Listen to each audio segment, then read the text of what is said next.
So, hello, good evening, TNT family. We bring you greetings from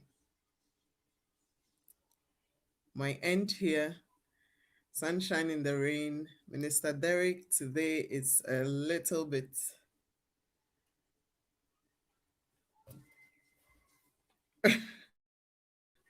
it's a little bit late and we'll be late for a very long time. So, myself and Constance, we are going to take over. And so, we welcome you all on the platform. I think I have been away for some weeks because I traveled a little bit, but I'm back. I'm back for 2022, and we hope this year is going to be a wonderful year. Greetings from the sunny land I bring to you, and I hope that we'll all enjoy summer very soon. So, this evening, we are going to discuss about values and taking over determination on our kids as one of our theme for this 2022. So as we are waiting to welcome Constance to come and take over, kindly just watch my face and let's just smile.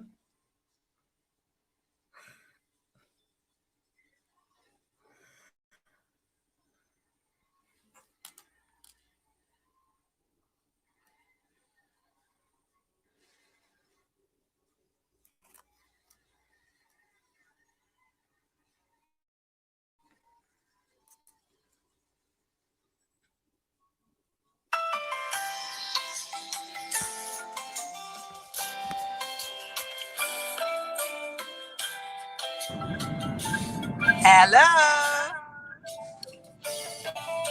Hello, Rosie. You are Hey, welcome. how are you all doing? We're all doing great, and yourself? That's good. I'm here to represent the sponsorships. So today, our program, and as usual, our sponsors are Mama Double N on YouTube. It's all about lifestyle. It's all about cooking good food, rich food, healthy food. Now she's Mama Triple N, but still on her page, it's Mama Double N. So kindly follow her up on all social media handles for lifestyle, for food, and every other thing that is interesting for your life. And then we have Tally Foods. Tally Foods is all about foodstuffs. Is it crayfish that you need?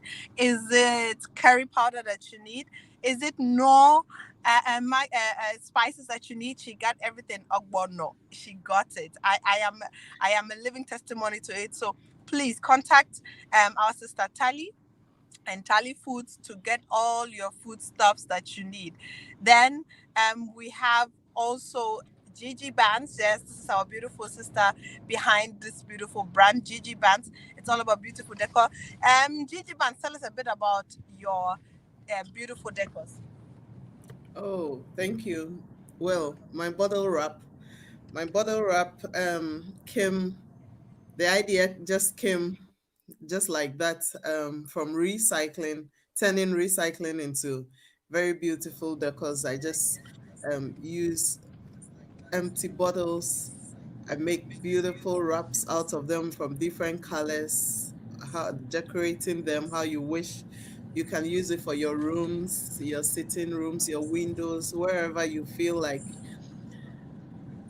Wow. placing them to bring beauty to your room. That's what bottle wrap is all about. Wow, that's great. Then we have D Rocket Fashion. D Rocket Fashion has got you, it's all about African made products. So from accessories to clothing, D Rocket Fashion has got you. We have beautiful clothing that we represent. We can do your customized clothes for you. So D Rocket Fashion is all about beautiful fashion. If you need a hoodie in this weather, D Rocket Fashion has got your back. If you need a jacket, D Rocket Fashion has got your back. Then we have Afritu. Afritu is buy and sell platform on which you can get only made by Africans or made in Africa products. So if you are selling African products, or you are doing something on your own and you're an African, please go on Facebook and add up a free tool for for to sell your African products or to get African products. Then we have D-Lab Royals as well. D-Love Royals is all about lifestyle, it's all about couples. So add up D-Love Royals as well. Then we have Royal Consult. Royal Consult is all about reading your letters for you, translating it for you. In case you need any help anywhere you are, it doesn't matter where you are, Royal Consult has got your back. Thank you. Welcome. thank you for thank you for the announcements, and so as we will be waiting for Constance, which I guess she is just there. She has just arrived, so I'll just hand over to her. Welcome, Constance. Thank you so much, Sunshine. I hope you had a good Sunday. Yes, I was actually relaxing and forgot all about the minister called me. I'm fine. It's a relaxing weekend. I have been so Yeah, tired. I haven't finished relaxing. I'm so tired, but we got it. yeah, the party was tough. Oh God, my dancing shoes. Oh, My good, dancing good, shoes. good. hmm I How are hope you doing? Mekon will be joining us.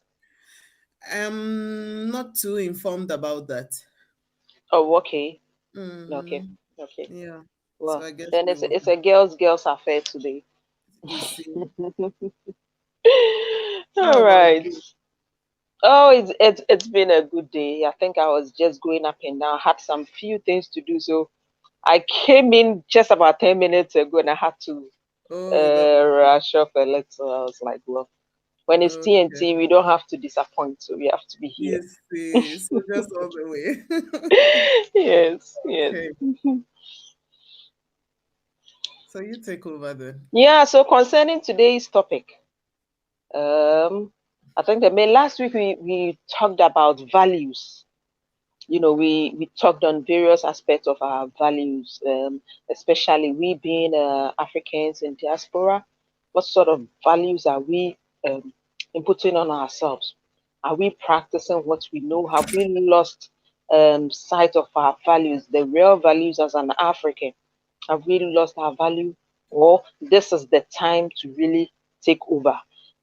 It's like maybe we might have the values, but due to different culture and other things where we find ourselves, we are trying to do away with the real value that really tells us that this is an African, this is how they do their thing. Some of the personal values. Some people are like, oh, for me, I am like this. No matter the circumstances, I'll try and be truthful at all times. But then you find yourself in foreign land, now you have to go against your values to survive. Mhm. Being caught in that anger, how do you make it? Sometimes you know that what you are doing deep down within you, it's not going as you want it. But due to survival, you just have to do it.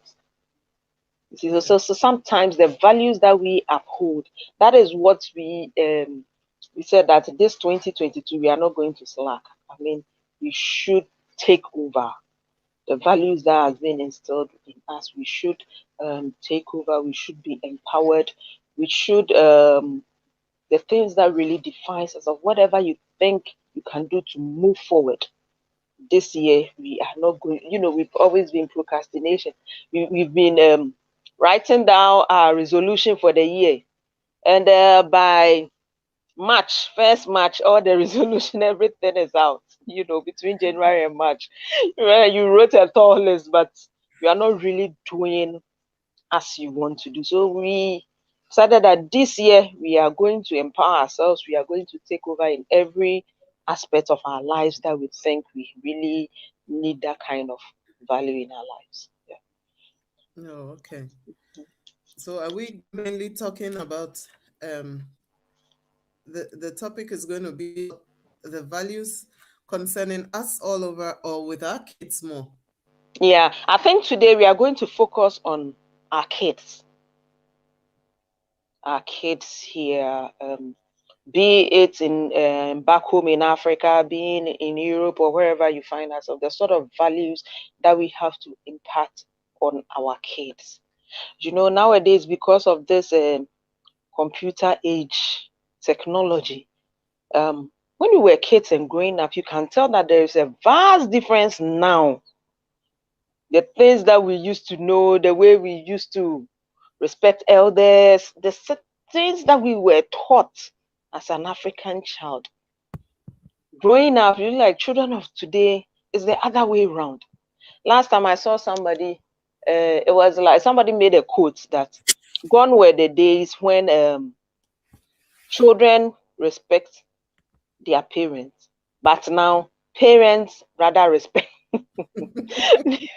their kids because it's like the kids are in control now. The So least thing you respect do, is reciprocal.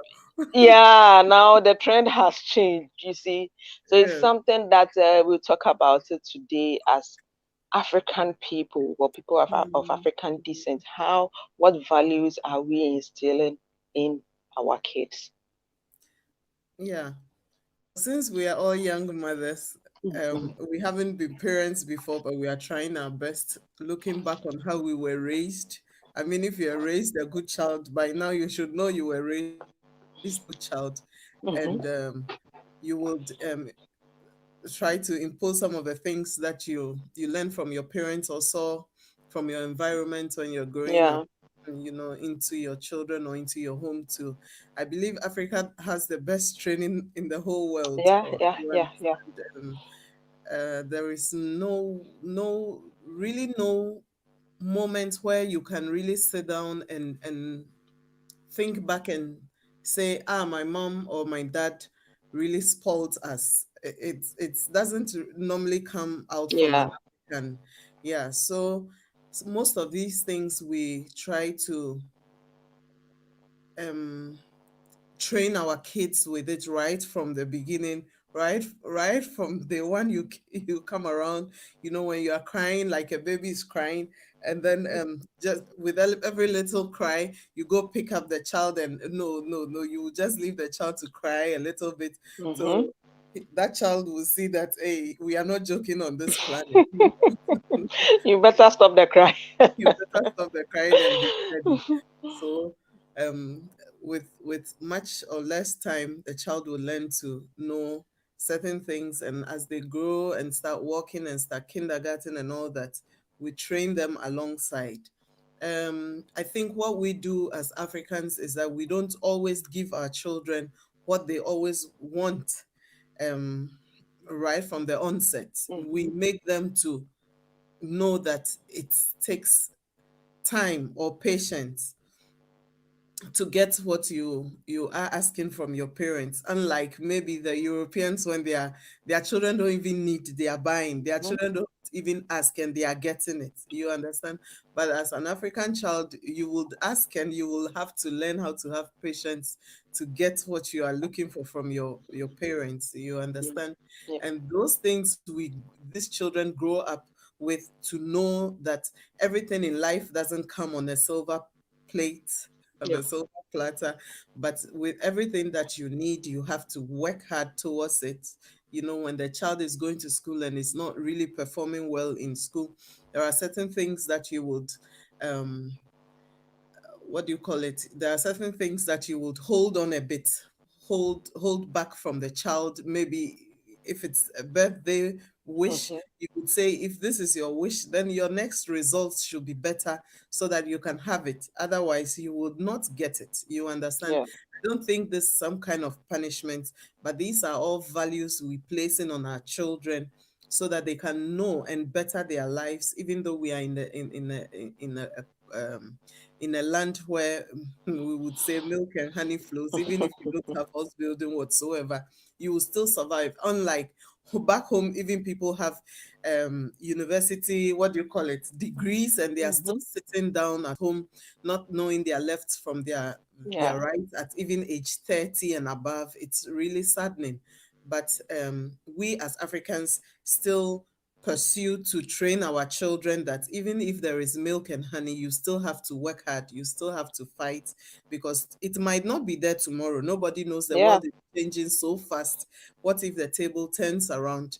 Yeah, where do you want to start from? So I believe that we as Africans in the diaspora, we that's what we know. You don't give what you don't have. What you have is what you give. So that the way we were trained, I think, is the way we are also training our children. And I think so far, I feel, and look around, I think it's a good thing that we are doing, trying to bring our culture here among our kids, that they grow up to know our culture and our values, place value on it, and then I don't think we will be making any mistake when they even go back home in the future.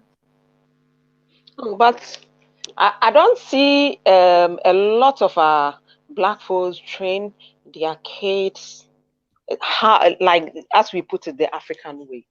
Really? Yeah, I don't see most people. It's like here they are worshiping the kids. It's because it's They are worshiping the kids, and you know how they say, "Hey, where they are, maybe where do I dodge you? This my child is yes, a Dutch, yes. a I Dutch, mean, I you think know." these are some category of people who maybe don't even place value on. Maybe they didn't even have the opportunity to even be educated. I don't know, but within my range, those people that I see that are know what life is all about. You would not tell your child that is a Dutch. And what should the German Mhm. tell the child? Their child. You understand? So And you know the main aspect of even instilling our value, the first thing that comes into my mind is the language. You know, some parents, even, I don't know whether they feel shy or they just don't want to speak their native language with their kids. So it's like you've given birth to your child here, and it's all Dutch, Dutch, Dutch, Dutch, Dutch. And it's good. The child will definitely learn in school, just as we were growing up back home. I mean, our mothers couldn't speak better English. We were speaking our local language, but then we went to school and we learned the language very, very well, because that is why you are going to school to learn. yeah, So sometimes you see, and most of the adults who come in, you know, when you are an adult and you are learning a foreign language, it's very difficult than when a kid is yeah, picking up the language. You see some people using some sentences, trying to say something in Dutch. You are like, oh my God, why don't you just speak your native language? It's like, teach your child, speak your language with your child. And for the Dutch, when you meet within the Dutch people, then you try to express yourself. But where you are struggling, you know, the tenses are not right, you are saying some things, and sometimes they even get the kids confused. You see the kids correcting their parents, and no, you don't have to say it this way. But assuming if it were to be your mother tongue, which easily, you know, with your mother tongue, you can really speak it easily. And kids, when they are coming up, they learn a lot. They can learn about 2 or 3 languages at a time. You see, so that's one thing that I feel most African, especially the mothers, because it's the women who take care of the kids more. Yeah, back home here. And it's not only here. When you go back home, you see that young mothers, they want to speak some English with their kids by force. That you have to speak English. Yeah, for my child doesn't know how to speak our local language. It's only English, you know. But I also don't see anything wrong with our local language. That is your dialect. That is your mother tongue. And hmm that is what identifies you. It's yeah, very good if you can be multilingual. You learn this, you learn that, you learn that. It helps you. You can move about. You know, language is very, very powerful. yeah, So that is something that first I would like to acknowledge our African mothers here, that let us be proud of our mother tongue. There is hmm nothing wrong with teaching your child your mother tongue. And it's very, very important. You know, when all of you can speak one language and probably you are with your child and you want to tell him something, the best is in your mother tongue, the one that nobody understands. But only the two of you can really tell your child, oh, do this or go back or do something, without the people there knowing what exactly you are saying. So it helps. It helps you if you can really speak your mother tongue. as well as for kids who are being born here, when you take them back home, you see how they struggle? Because something like Deutschland, like this, we speak only Dutch. And it's just within probably Germany, Australia, um, Austria. Austria, yeah. Yeah. The rest of the continent, wherever you find it, you see that the second language is English. Mm-hmm. When you go back home, probably French. You go back home and the relatives there, how do you even communicate? You see, the kids become lost. They are like all the others. So they are always around their mother to interpret what the people are saying to them, which becomes a bit uncomfortable. You know, as a kid, you're supposed to free flowly among your peers. When you are kids, you all play. But when you go, whatever they are saying, you don't understand. What you're also saying, they don't understand. So it becomes a bit of a conflict. But assuming you are speaking your mother tongue with your child here, going home, the child can fit in easily because she can easily understand or speak to the people the native language. You're right. That reminds me when I just went home with the children. Mm-hmm, mm-hmm, And anytime my friends with their kids come around, at a point they'll be like, they are not speaking the language I can understand. I said they can mm-hmm, understand Chi, they can understand English if you speak with them, but because mm-hmm. the two little ones are always clinched to each other and they're always playing, and so they speak German among themselves. Yeah. But they understand Chi, they understand English, they speak English. But if you Mm-hmm. don't come like open up and mingle with them, they are just in their own world. Yeah, yeah. You know, that also reminds me when you said that someone will be speaking German with their children and you don't even know what she's even trying to express. It's just like when you go on your knees to pray, you pray in German to God. You and Uh-huh. you and God know that you don't speak German very well. So how do you pray in German How to do you God? pray to, yeah. You can express yourself. So I guess it's a very good point there that we should be able to express ourselves in the language that our children we can freely express ourselves with our Yeah, children, yeah. so we don't have any problems with them in the future. Yeah, I guess also that we should also be talking about what do you call it, parents trying to have time for the children, like taking the children out to play, spending quality time with their children, right? Which I believe that in Germany, or in Europe here or wherever, it's a 50-50 thing, you know. Mm-hmm. You going to work, you come back, you're already tired, you're already tired, and then you'll be thinking about yourself. At the same time, the children need The attention, children need, yeah. even though they have gone to school and gone to play and gone to mingle and learn, and back home, when they are home too, I guess we have to still sit down with them, have time, speak with them, interact with them, Mm-hmm. so we know what goes on in their lives, or what went on during the day at school Yeah, when we're not around, which it's not very common, or it's not very easy. When yeah. you come back, you are rushing to cook, you are rushing to clean a little bit and then wash them and put them to bed, or just check their homework quickly and put them to bed because time factor, right? But I guess it's something that it's on my tablet also this year that I will be doing more, since the kids are also growing, so that we can get to interact more with each other, know each other better. You could be roommating with each other, you could be, you could be roommating with your children, honestly, especially with the kids in the adolescent ages, when they Yeah. are on their own. No one knows what they are doing, like you said, in this modern age of computer. When they are on their phones, no one knows what they have been What doing. they are really doing. They are so smart. Before you even they hear your footsteps coming, they have They've actually changed. they have They've actually changed changed it. everything. They have like 3 pages open. So you go Mhm. and you see them playing game. Meanwhile, the one behind the game is something else. That's very true. Um, this reminds me that way back home in Africa, parents don't really have time for their kids. Because I remember growing up, I think it's only weekends that I was really seeing my mom. Oh. Yeah, because it's like we have to go to school very early, and she also has to go to work.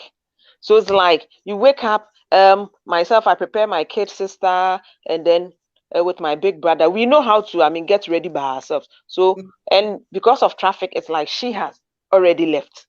Yeah. So you wake up, you prepare yourself, you find your money on the table, everybody knows in the money, then you go to school. By the time you come home, your mom is not yet in. And you know, it was sort of a family system things. So you have aunties or there who sort of guide you a little. But by the time she comes, you are also preparing to go to bed. So maybe she just come around, have you bath, have you done this? And then it's only the weekends that we see each other. So it's like the whole of the 5 days, 7 days, you've really seen your mom for only 2 days. The 5 days is for school, everything is for school. And that was something I realized that it didn't really sort of bring a good relationship between parents and their kids. You see, that is the time that you learn certain things. So it's like you learn from friends, because like your mom is not so close to you to teach you certain things. So that's why some kids turn out to be bad, because it's like them she's going around chasing money, which is also not bad, because like you have more than 2 or 3 kids and you need to survive. African fathers, my father had about 3 or 4 women, so many children. So it's like you, the mother, you need to struggle to take care of your kids.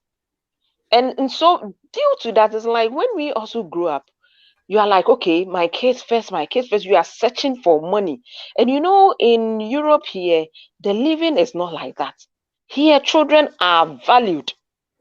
Kids, they place a lot of value on kids. Other than way back home, you see kids struggling. You can see 4 or 5 year old kids roaming about. Where is the mother? I mean, nobody knows. And you just see people going about, and kids, like the welfare of kids is not something that is really high way back home.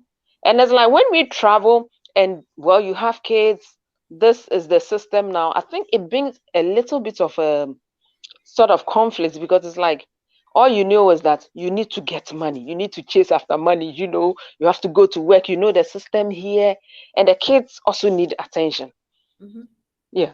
And most of the men, probably the man is not staying with the woman. It's the woman alone with the kids here. How do you really combine this, working and making sure what the child needs or the child's needs are met, especially when it comes to attention?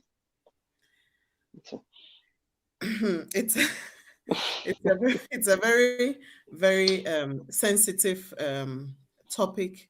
I mean, putting career in Yeah. and then raising a child also. Um, Back home, like you said, it's sad. The children don't even realize that. I don't even know if the parents also realize that they don't get to spend more Mm-hmm. time with their children, even just being around and not even doing much and just watching the children run around you. Yeah. It's not there. Like most of the houses are in such a way that kids are playing outside and they are gone. Yeah. When they are hungry, they know their way back home. Yeah. When they are Yeah. thirsty or when they get hurt and it's evening sunset, they will come home, you know but unlike here, you are with the children in the house, and if they are very young, you still have to escort them to the playground, and any other place you go, they are just Yeah. like your handbags, which you bond more with the kids here than kids at home don't have the opportunity. But where I mean it's more sensitive a topic is the fathers, because Mm-hmm. of the situation or the kind of situation we Mm-hmm. have in Germany or in the diaspora here, Yeah. that fathers are not mostly closer to The the kid. children Yeah. to the children. But I hope we will use this opportunity to speak to the men so that the men would Mm-hmm. know that they would have to get more closer to the children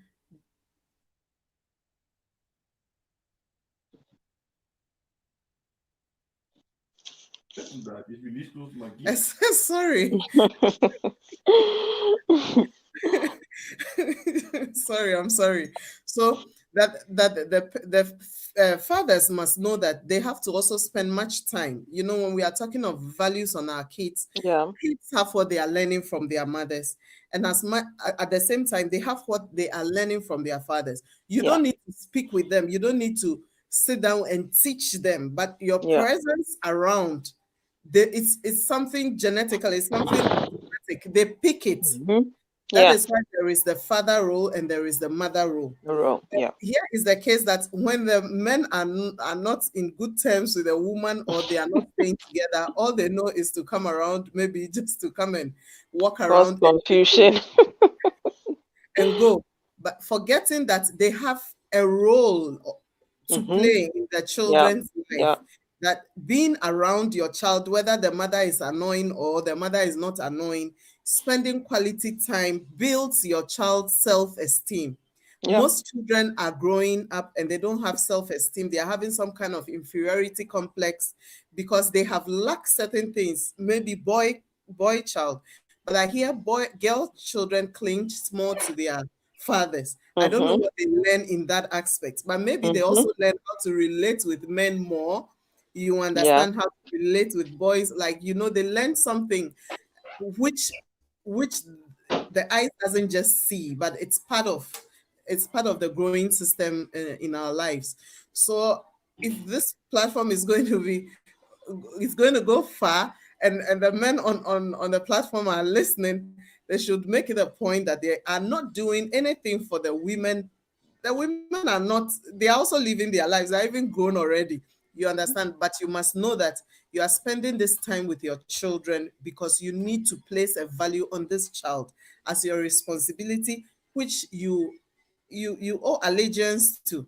You don't just bring the child there and then expect the child to be walking around and then Yeah. just be growing by itself. Yeah, that's very true. That is why it's always two people coming together to make a baby.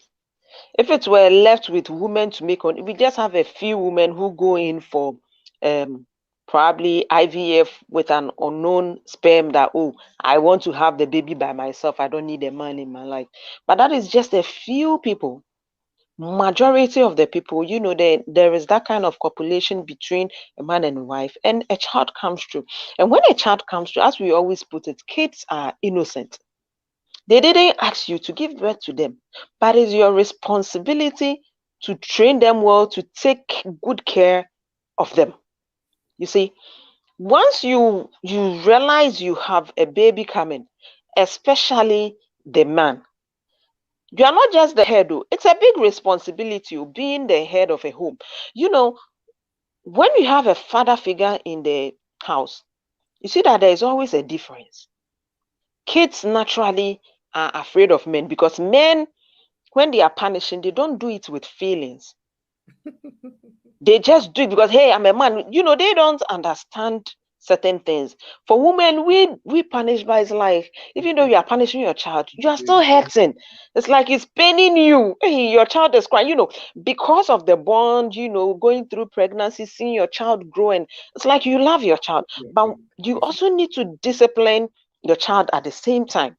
But men don't go through that process. So they have a way of disciplining children. You see, and most often, if the man is not there to help, and that is where sometimes the kids go wayward and they start blaming the woman. That, hey, you didn't bring up your child up well, this, look at what she's into. But if you, the man, had also given a support, fine. Most of the people in diaspora, for one or two reasons, a lot of couples are not staying together. But it's like you have a few times that you can come spend with the child and then go back to wherever you are. There are some good responsible men. Maybe a man can have, let's say, within a week, I have about 2 days. That 2 days, I have about 2 hours each day to see my child. You see that some of the men will come pick their child out, do all the necessary fatherly stuff. But there are some, I tell you, they come and pick their kids, go and pollute their mother to the kids. and bring them back. and bring them back to cause more confusion, sometimes they also sort of try to use the child against the mother, so you trying to sort of allowing the child to lie against, just because the mother has hurt you, you want to do something like a payback time, then they involve the kids within, which is very, very, very bad, because kids are always innocent, and kids also watch a lot. The first people they learn from are the parents. If a child sees you use certain words, certain filter words most often, you see your child also saying it. Sometimes they just say it, they don't understand, but they look at your actions and the way you say it, then they also repeat it. So they move with their friends. The little time, maybe if you are angry or something, then they use that word again, because they've heard their mother or their father being angry and using that word. So whatever we do, we impact a lot on our kids. So we will we plead with the men that sometimes, even though couples will have their problems, when it comes to kids, it's always better to leave the kids out, because the kids cannot solve your problem for you. The No. problem is between you two adults. They are kids. All they need is your care, your love, your good upbringing, certain values. As we Africans, we have a way of it's like the role of the child. There are certain things that we tell you. If you see an adult, you greet first. In some cultures, you really need to bend down a little. The title, you don't just mention adults' name with just their names, which sometimes is a bit difficult. So some will just, okay, if you see an adult lady, just say auntie, my auntie or my uncle, so that it looks a bit more formal. In African settings, when you mention an adult's name just by it, they feel insulted. Meanwhile, kids in Europe don't see that I should call you sister this, I should call you brother this. No, they just mention your name as it is. So but this is the time, because you know how things are with the Africans. You tell them, okay, say auntie this or uncle this, that one, they feel, oh, I have my. So these are some of the things that we still need to put in our kids to train them that no, these are this and this that we do. In Africa, you don't just say anything like that. Just like how in Europe, you can always open your mouth and then tell your mind as it is. Here in African settings, we always place value on whatever we do. Exactly. I would like Yeah. to I would like to talk more also about this the situation uh building self-esteem on the children, or causing the children to have their self-esteem Hmm. higher, Yeah. um also starts right from home, right? It Yeah. also starts right from home, because if the parents are not coming together to make that child feel loved, and if there's always routes at home and Hmm. conflict at Hmm. home, and words are being thrown around like missiles Yeah. in the Yeah. air, Yeah. and these children can tend to, in their quiet times, ask themselves, hey, these people, they are fighting, is it because of me they are fighting like Hmm. that? you Hmm. know and then they were saying this the other day, if they are siblings, like they are 2 3, they can even talk among themselves, and they'll be Yeah. like, Yeah. hey, did you hear mommy telling daddy that this, that, That's. that, and that? So it's because of us they've been fighting. If we weren't them, they wouldn't be fighting. But why can't we bring happiness? Why can't our presence bring love? Yeah. And then they are always, so this right from the beginning starts to limit their self-esteem at home. Hmm. And when Yeah. they go to school, they cannot even open up and concentrate and bring out the best in them, like the Yeah. German children. And so I would say that it's really hard. The African children have been born in this society for almost 3 decades now, right? If I am not Hmm. far from wrong, Yeah. three At least decades for and three then a decades now. couple Yeah. back. Yeah, but how many would you really count to see like at higher positions? You understand? Hmm. You can't, Hmm. I can't say for a fact. I don't have any statistics whatsoever that I'm talking about. But from the little I have looked around to see, you don't really see these kids going that far, because something right from the beginning at home, instead of encouraging our children to bring out the best in them, we spend the whole time rather doing unnecessary arguments and Yeah. unnecessary fights and building mansions in the house when we get back home. Mansions that will not even sleep in for a year.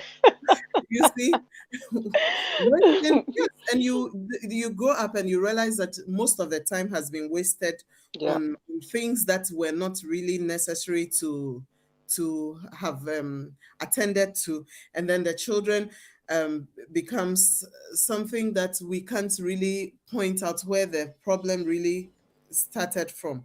But I guess that if we should rightly from the beginning say something good and create harmony, and especially we would say, and the men will come and beat us on the platform. They would say that we are always on them. Today we don't have any man backing us. Was around, he was going to back the men, and then there's going to be some hot arguments here. Mhm. But the men are the heads of the family, whether Yeah. married or not married, whether it was in Punachi or not in Punachi. The man, your position is always there, Yeah. unless you don't know how to handle your position and you Mhm. feel that somebody is sweeping it off your feet. You understand, your position is there if you are staying in the house or not.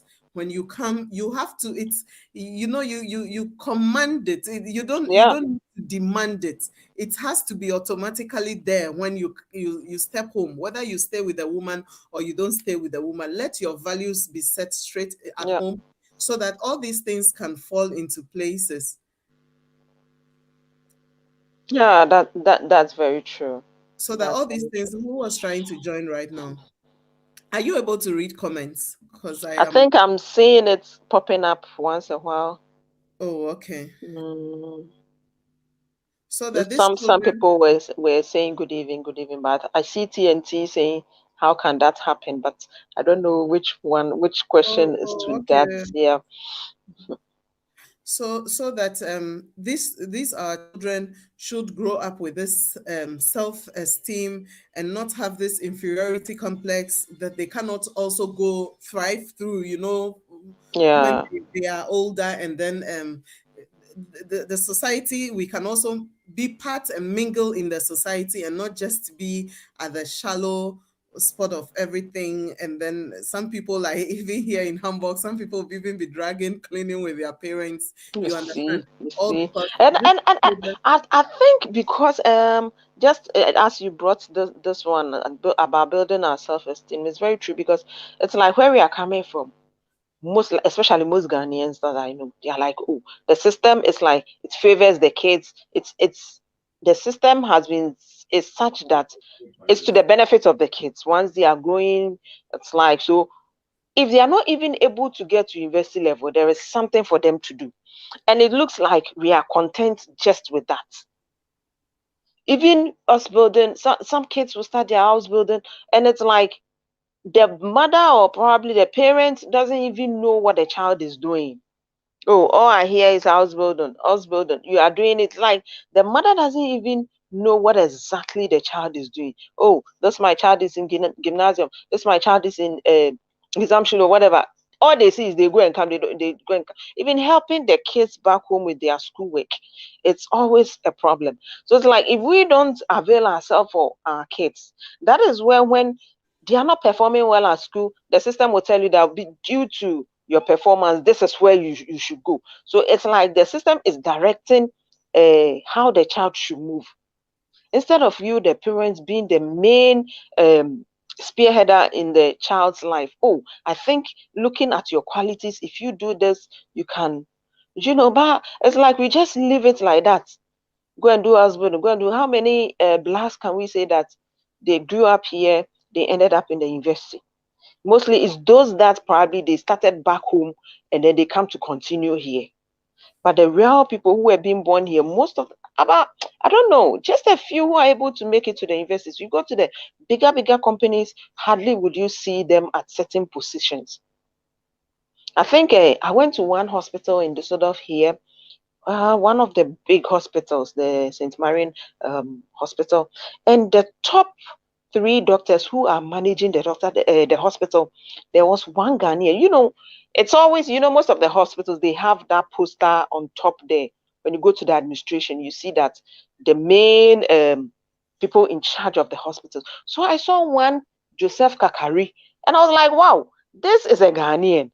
The moment I saw the news, that this is a Ghanaian, plus two other doctors who are the main spearheaders of. So I was really interested in knowing that, is it somebody who was born, is it a young doctor or an old doctor? So it's like, that time I had come in a bit earlier, so I asked the reception, she could speak English. So I told her that, who is that doctor? But she's from my country.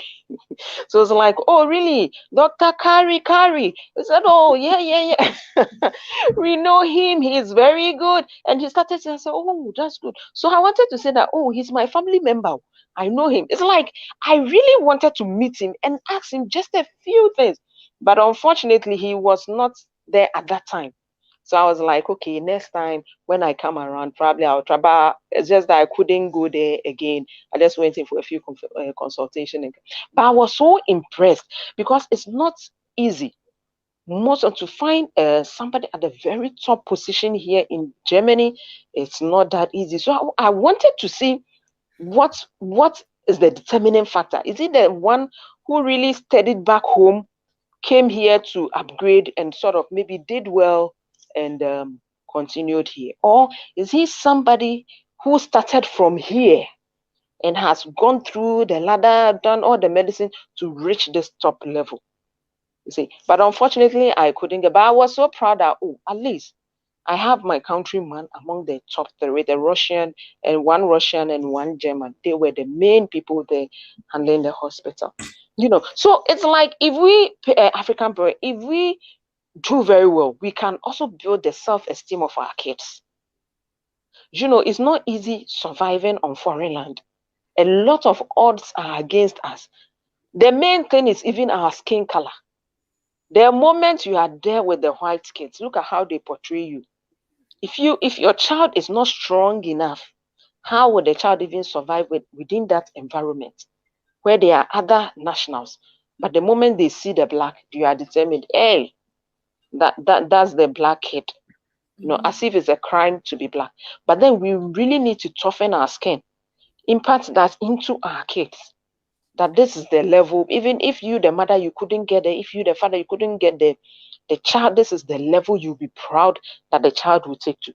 So that we just don't leave them at the house building stage. They need to also grow well, go to university, take up big positions in bigger companies. In that way, their self-esteem are really built very high. Yeah.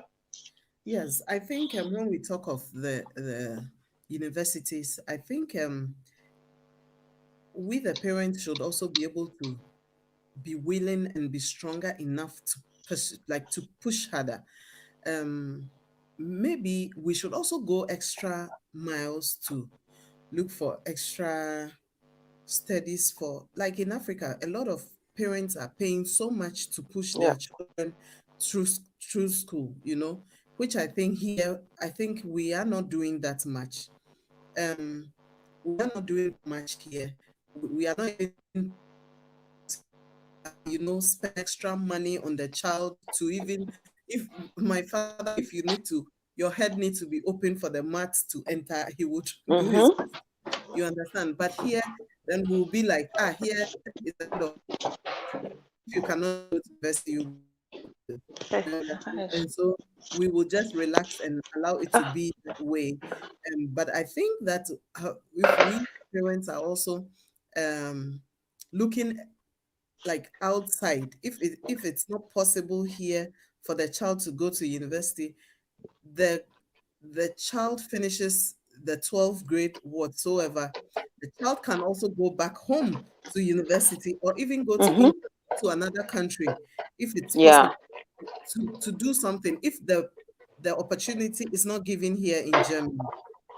Yeah. Should we look somewhere else and give that child that benefit, give that child that opportunity, instead of allowing the child to stay here and do what it's that child doesn't have the interest in doing? You understand? Just because maybe that child did not have the grades to go to the university, doesn't mean that maybe if he goes to London and go to the UK and take some courses to better those grades, it won't be possible, or go back to Ghana or anywhere. You understand? It shouldn't just be Yeah. that the child should go to university here in Germany, and so if it's not possible, then the child is stuck and has to Mm-hmm. do Mm-hmm. something else here. So I think that Good we, the parents, evening. also, Minister is trying to come on. Yeah, Minister is behind Can the you scenes hear me? somewhere.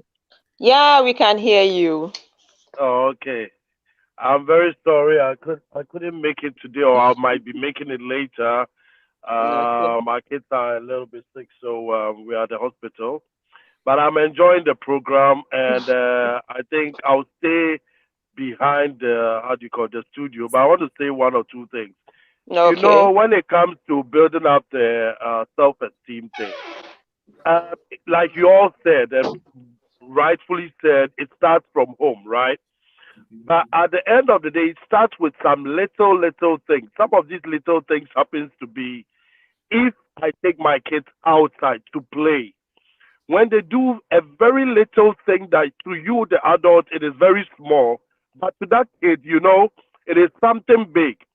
How do we hype that kid? How do we say, oh, well done?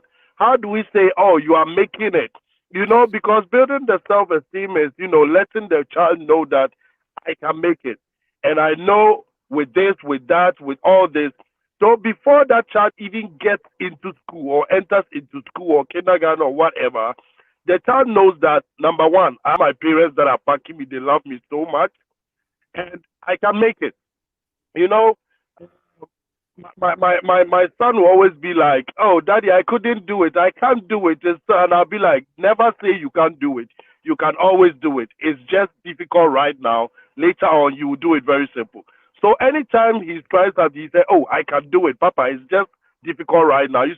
I'm building something of a self-esteem for him that he knows that I can do it. Just because it is difficult today doesn't mean I cannot do it at all.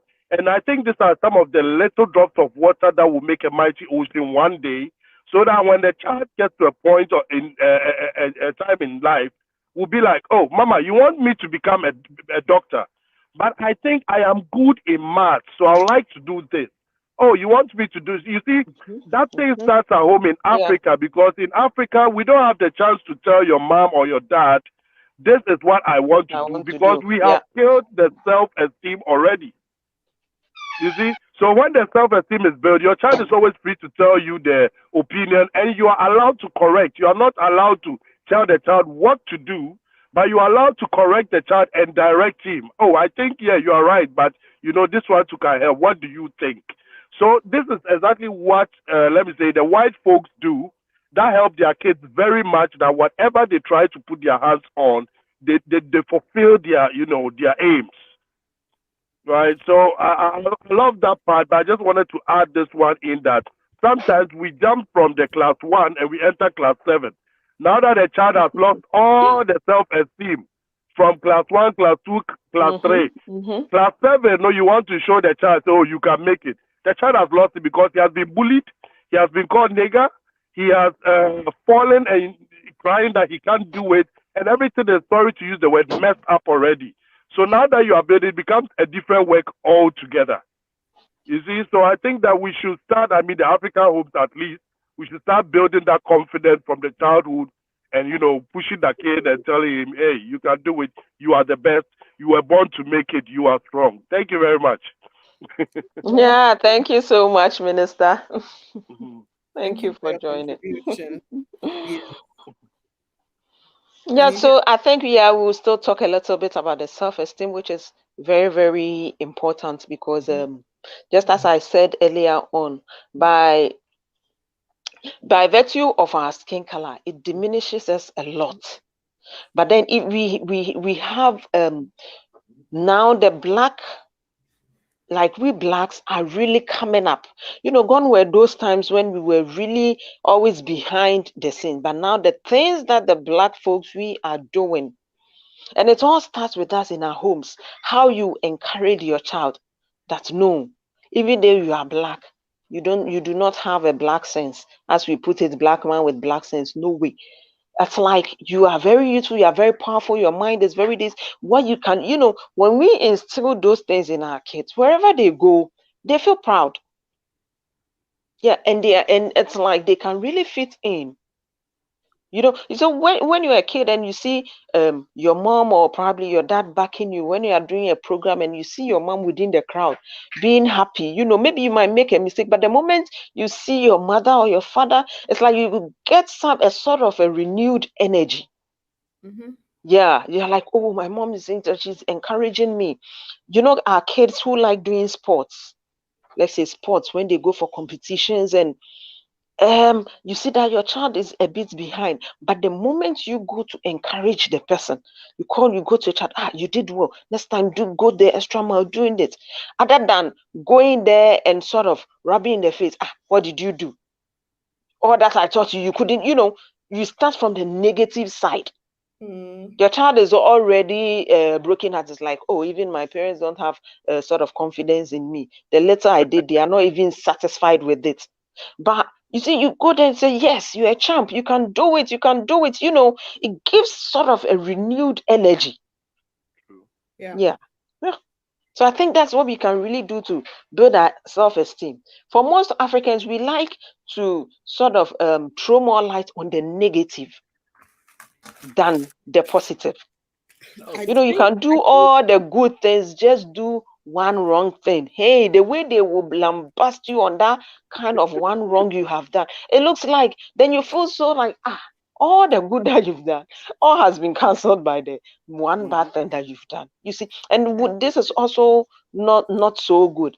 Even though we are not saying that we shouldn't correct our kids when they make mistakes, you should know when to tell them that, oh, this what you did was bad. So even if you are punishing the kid, you need to punish with love. Because sometimes when you over pamper, they sort of, kids always want freedom. If you over pamper your kids too, they spoil. You need to correct them where it is. But the main thing is helping them gain their self-confidence. So that wherever they find themselves, because for parents, you not always be with your kids. Most often, the time that you are not with them is even more than the time you spend with them, because either they are in school, they are at different places and stuff. But wherever they find themselves, they know that, oh, this is what, for the sake of my mom or for what my father told me, I have to do it. Even if not for myself, I'm doing it to make my parents proud. Yeah. Yes. If you would quite remember, I said you cannot give what you don't have. You always give what you have. You always practice what you know. And this negative lambasting is something we grew up with from our childhood, from our parents, from the African doesn't know how to praise. Yeah. So even when it comes to women, we don't even know how to take compliments. You understand me? It has to be the opposite. I don't like it. That means I like it. So it's the same way. We don't know. We don't know, because I am saying this from my own side of view, right? Sometimes I realize I act too fast on the negative side than the positive. When it's the positive, you see that I'm so laid back and watching. But if it's the negative and I'm so fast to reacting, and then I'm done, and then I'm like, oh, I could have said it a little bit nicer, or explain it to the child more better, so that that child will know that it isn't that I dislike him, but next time there is more room for improvement. So I think this is from the background of which we were trained. This is what we know, and this is how we are growing up, and then we are also giving it back to our kids, which I think that we have to regain consciousness as early as possible as mothers, to know how to praise, to know how to encourage, to know how to. I think I will object to that one. Hey, this man. I will object to that one because let me give you an example. I personally think, and please forgive me if it's not like that, I stand to be corrected. I think there are also people, that would be like, oh, Yatiame, I was being bombarded by my mom and it's painful, and then we concentrate on that pain. And then tomorrow, when you have a kid, you have forgotten that that thing was painful. You do the same thing to your child. Now, on my side, not to, like I said, not to praise myself, but this is what I learned in life. I found out that I didn't have a father figure, for example. Yes. So one thing I was taking notice of in life was I need to be a father for my kids. I didn't have, that kind of, oh, well done. You had a four, but next time I know you can do better. I didn't have it. So I said to myself, this is what I have to give to my kids. Like I said, I'm not praising myself in any way. There are a lot of, places where I fall short. But I think sometimes we do it unaware. Because I believe when you are aware of what you are doing, you will realize that you didn't like it. And what you didn't like, you wouldn't love to do it to your kids. You see? So it is because we are not aware of what we are doing. I said something the last time that I used to use some comments on that time. I'll say that time, my girlfriend, right? And we started TNT, and then we were talking about abuse. And then we came on those kind of words and phrases, and I was like, oh. So then I've been abusing somebody's daughter for a long time. You see, so when you become aware and conscious of what you are doing, you realize that you will not use it. You will not use this word for your kids. You will not say, look, it's late because I said so. Because you get to know that when your mother was saying, because I said so, you were confused. Like, Mama, but explain to me. You see, so I don't think you are doing it because you learned it from your parents, but it's because you are not aware of what you are doing at that time. You find that most of us, when you shout at your kids and you say that, you'll be like, hey, after that, you're rough, hey, God, I'm sorry. You understand? Now you are aware of what you did, but it's too late. Then you start calling your child and be like, I didn't mean it that way. You were worrying me, Trump. No, you shouldn't be that child. So I think what you are saying is perfectly right, but it is us not being aware of what we do. If, like I said, I stand to be corrected, but that is what I took notice of. Yeah, that is true. Sometimes we are not aware, or sometimes we are aware, but we just don't want to use it. We don't have it. We don't have that passion spot. We don't have that passion spot. Yeah. Our body be hot, like the Nigerian. Yeah. Our body be hot.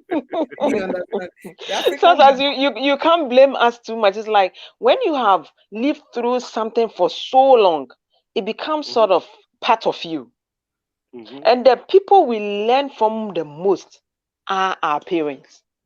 So if you are fortunate enough to have good parents who took you through certain things, you see that your life become a bit different. But when your parents are the no-nonsense type, me, for example, I have never received a compliment from my father. Hey. Well, yes, it's like when I was growing up, I was very good in school. For 2 terms, I was first in the class. Good in school. My father would just tell me, so all these people sat down and you became first. You can you imagine? Constance, please give me the number of your father. I'll just have one-on-one talk with you. The next time is like, so you're still first. Hope, this is not a good school. I have to take you to another school.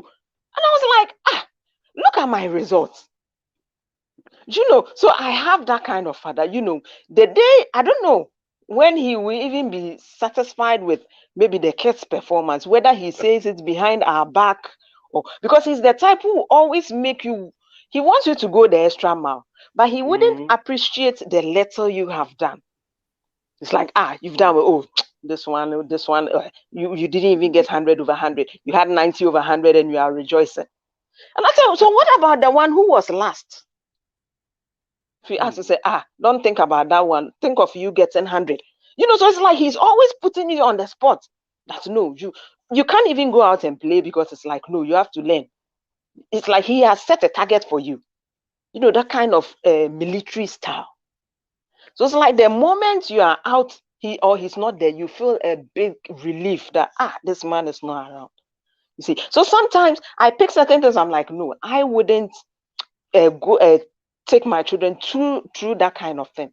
At least acknowledge the little that they do. and then you tell them that there is more room for improvement. Next time, do this. Gone were those days. Our fathers, they don't even know our birthdays. Who even had a birthday celebration? Until I grew up to throw up my own birthday party, there was never a single day it's like they are going to celebrate birthday. No way. Probably it's my mom who is like, okay, on your birthday, she cooks about 2 eggs. I'll say, okay, because it's your birthday, eat this. That was just, but these modern kids, every year, even before, when it's about 2 weeks to, they start telling you, hey, it's 2 weeks to my birthday. Oh. It's this to my birthday. Oh. So it's like you start preparing. She's telling you something. Either you buy a gift or you do a little party, invite friends over for the child to feel. And it's like it has become something with them. Gone were those days. I mean, who are you to even tell your parents that it's 2 weeks to my birthday? Even what you are eating, putting on the table is a problem. You are thinking about birthdays and stuff. You see. Yeah. Um, I guess that we have said a lot. I would also like us to talk about anger in our children. Anger issues, yeah. Anger issues in our children. From which ages should we be dealing with the anger issues? Because right from little, right? I think yesterday I was talking to a friend, and the child is almost about 2, and then she was like, when I'm in Peno, this is what I hate, when a child gets angry and throw the food away. So I was like, what Mhm. happened? What happened? She just said that out there. I said, what happened? She said, can you just believe he just angry and just threw the food from the table down? And this child is close to 2 years. So 3 years, so young. from very little age, children start to display their anger. And do we see it as, oh, he's just a child, he will change, or we will step into it right from there and then correct the child? When we talk about anger, it's a sort of a trait. It's a trait within the family, or something that a child is born with. You see, a child can be very, very lively. It's like, oh, I know what I'm doing. You see, one day he's very, very happy based on certain factors, or probably the child has learned certain anger not to tolerate people. Everything irritates him. So that means it's a trait that he's picking from any of the parents. Yeah. Therefore, anger is usually anger is something that we pick. Either you are born with it or you learn from, and the very first people that you really learn from, they are your parents. So it's like if you, the parent, you see that you have anger issues, it's very, very possible one of your children will pick it. And the picking, it's not that they are picking the lighter one, it's going to be more than you. I know some parents that said that when their kids are angry, it's only probably the mother who can come and calm the child. Some anger issues are very, very high. Some, when they are angry, they need to spoil things, they need to kick against things. And usually you find that trait right from their infancy. If something is not done about it, it becomes worse as they grow up. Sometimes you even need medication to treat, because it's like the sort of hormones that are really causing the anger is so much. You really need to take some tablets to calm you down, because extreme anger is it's something within, it triggers something so that you cannot even control your nerves. That comes with it. And most of it depends on we, the parent. If you have a kid and you see that the least thing, the child is so angry, uses certain words which are very foul, the child starts kicking against certain things. Or probably if, let's say, there are 2 kids, when one is angry, you start beating, like venting all the anger on the younger one. You see, it should tell you that no, something needs to be done. Sometimes some parents fail to recognize it early, because it's like you are angry, the child is also angry. And because it's like you are the adult, you tend to beat the child or do something to shut the child up. But that doesn't solve it. Maybe the child has sort of left it, but it's like the anger is still within it. But because he's a child, he cannot really show it that much. because the parents are sort of silenced the child.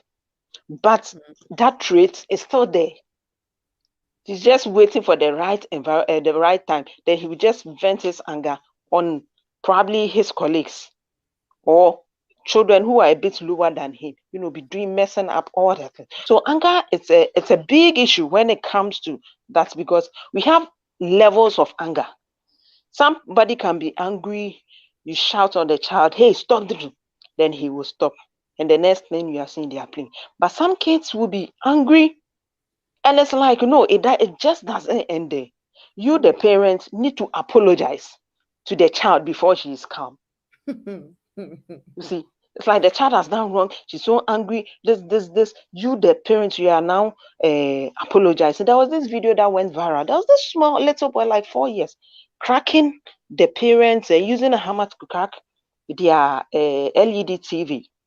Just because he was angry, and that was in UK. And it's like the mother was standing there, "Oh, Alfred, stop, Alfred," and the child was just spoiling it until he was able to crack everything down before he was satisfied.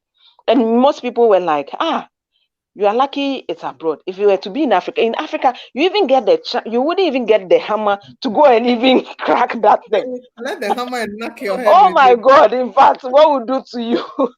If it's crazy, that is worrying you, the crazy will fall down. It will just end there.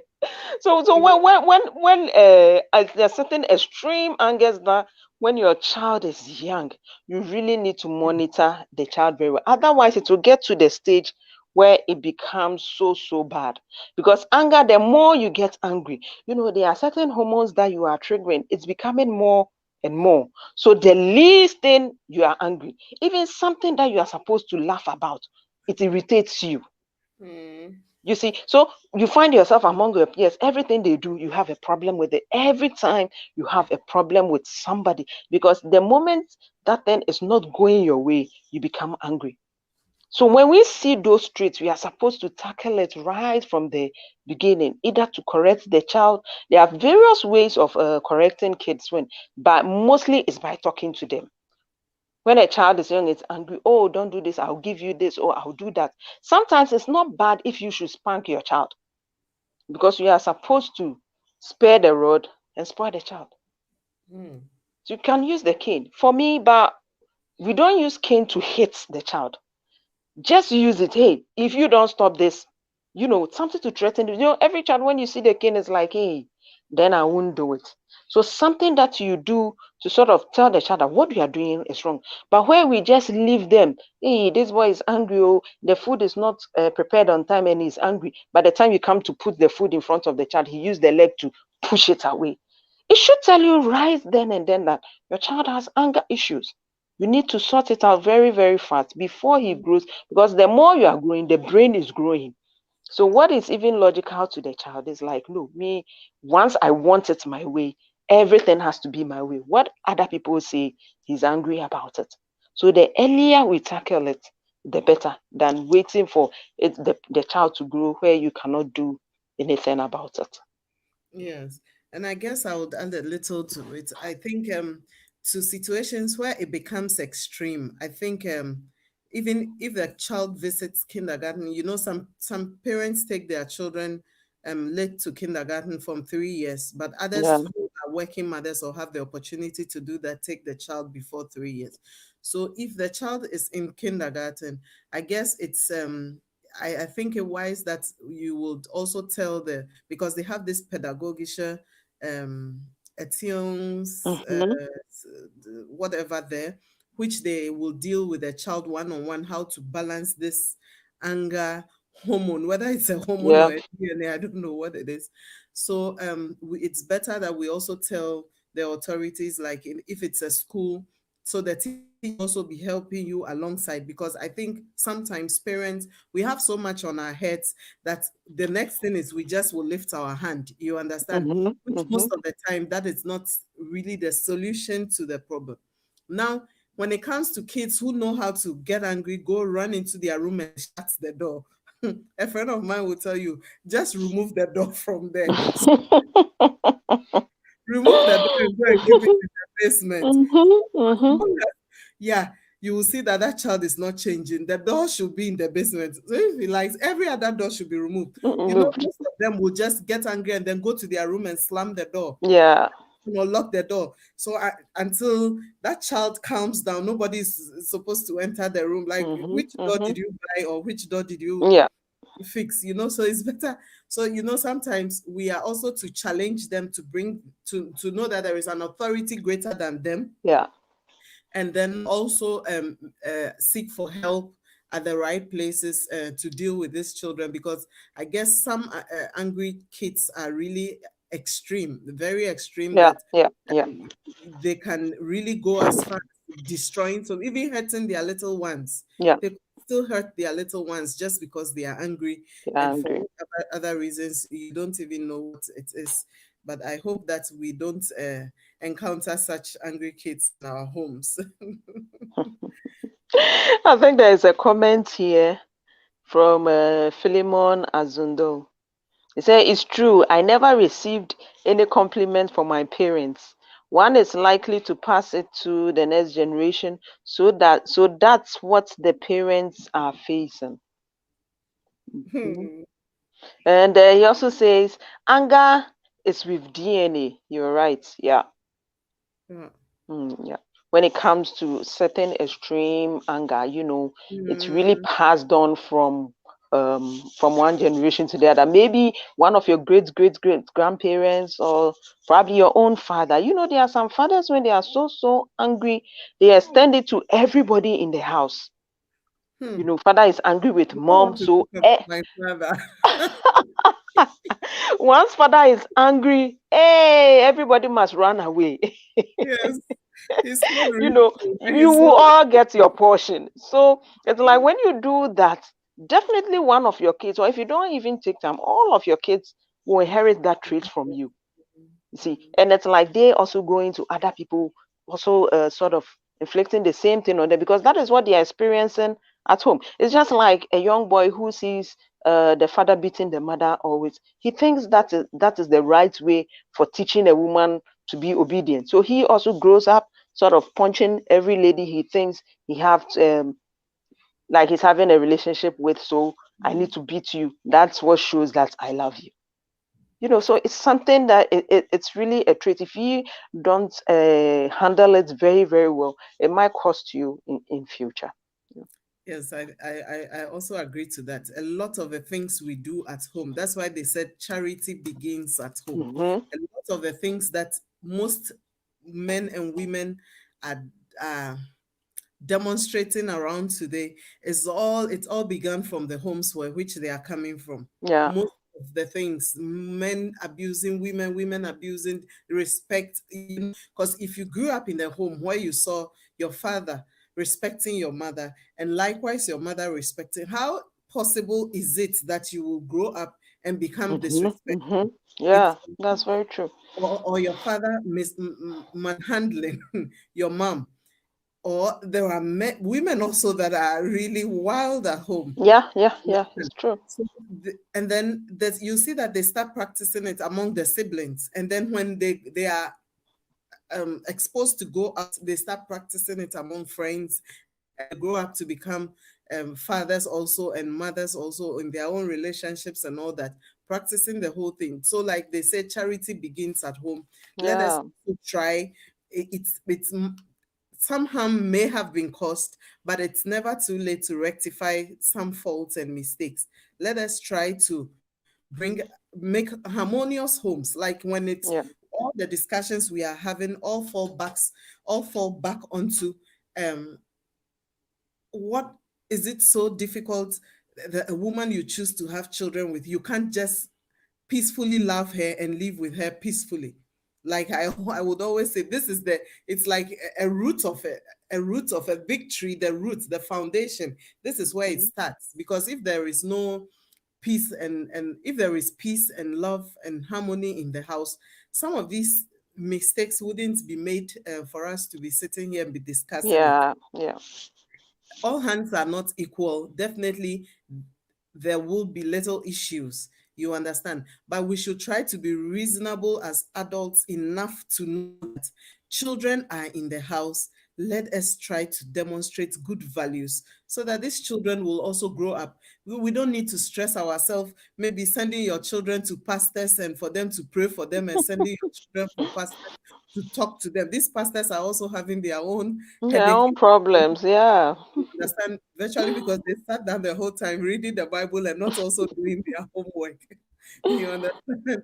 So that's just by the way. But as adults as we are, I think it's always the best that we should keep us reminded always that we have to set good examples for our children to follow, and that they become good adults and train also their children, your grandchildren, because the what you give to your child will go and give it to his child, Yeah, and then yeah, yeah. It becomes a generational thing. old and thinking of yourself. You have such Mm-hmm. naughty grandchildren you cannot even handle. You understand where is the fault coming from? Then you know this mothers will start blaming the, if it's a son, they'll start blaming their sons' wives. Yeah, What did you also teach your child? For your child to also yeah. his wife to train your grandchildren with, you understand? So I believe that we all have a homework, we all have a role to play in our kids' life that will bring out very good results in the future. I guess we have to do something about it. What do you think? Yeah, it's very true. Sometimes even as parents, we need to evaluate ourselves. Sometimes you are there, if you are there and you are like, hey, so for me, this particular number of months or years I've been with my kids, what sort of impact have I made on my kids? You can assess yourself, assess your kids right there. You see that, oh, you have about 2 or 3 kids. This one is very quiet. This one is more outspoken. This Mm, one is very lively. All your children wouldn't be the same. It's just a few instances where you get the same children almost behaving the same. But mhm, most often you find the various traits within them. And that is the time you need to assess yourself. That what are the positive things that you are impacting on your kids? And there are various aspects, emotion wise, physically, even in terms of dressing. How do you dress in front of your kids? The sort of attire that you wear, your outfit. Do you just go about painting your face anyhow? Your daughter would just also see the mother paint the face with plenty colors and was like, oh, after all, my mother is doing makeup in this direction. So let me also pick it up. You see, it's are you a good money manager? How do you train your kids even when it comes to money handling? mhm, Do you just leave monies there? Do the kids start stealing petty monies? There are lots of things that you need to assess yourself. Assess yourself first, then you assess your kids. Then you yourself, you sort of give yourself a marking scheme. If you are doing a good job, you can tell. And also based on what other people around you also say. Sometimes you see you have a child, oh, after this child, everybody say he doesn't respect. You, the mother, you are there and people are telling you your child doesn't respect. That is a big negative on you. mhm, You see, why should you why should it get to that level? And then there are other kids, you see the child and you are like, who is your mother? Because you see the way the child talk. I remember I was at workplace one day. One Ghanaian girl at the age of about 12 or 13, she came in and she came to buy something. And she started by saying, please, in our local language. And I was like, wow, this is the first time I'm hearing a girl like asking something and saying, please. Hardly will use you. They just come and ask you. They wouldn't even greet your own fellow sister's child. They wouldn't even greet you. But I saw this girl, I was like, who is your mother? And she told me this is my mother. And I asked her, it's like, did your mother bring you from Africa or she gave birth to you? And she was like, oh no, I've never been to Africa. I was born here. And I was like, wow, I really wish to see your mother because you don't really see those traits among our black folk kids. They just come, say anything they want, use their left hand anyhow. But this girl came, I was like, oh, please, do you have this? I want to buy. I was like, wow, I'm so impressed. Anytime you come here, you just come and meet me, just come and greet me and ask me whatever you want.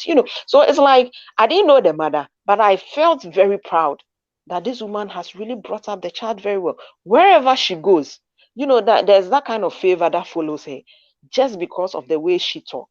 Probably Yeah. she might have other negative things, but Mm. the first impression alone is speaking for itself. Yeah. Yeah. So the onus really lies on us, with the parents, that assess yourself, assess your kids. All the kids that don't see it as you've just given birth. You are taking kindergarten, you are taking Elton girl, this, and that is it. There is a lot of responsibility, because human beings as we are, we go to a lot of places, we do a lot of things, but the the traits within you, what you carry, the aura around you, will also take you to a lot of places. And the favor that comes with it will also follow you. So, in that sense, whatever you do, you bring the glory to yourself and to your family. There are some people who want to leave a certain legacy. Maybe it might not be riches, but a good name.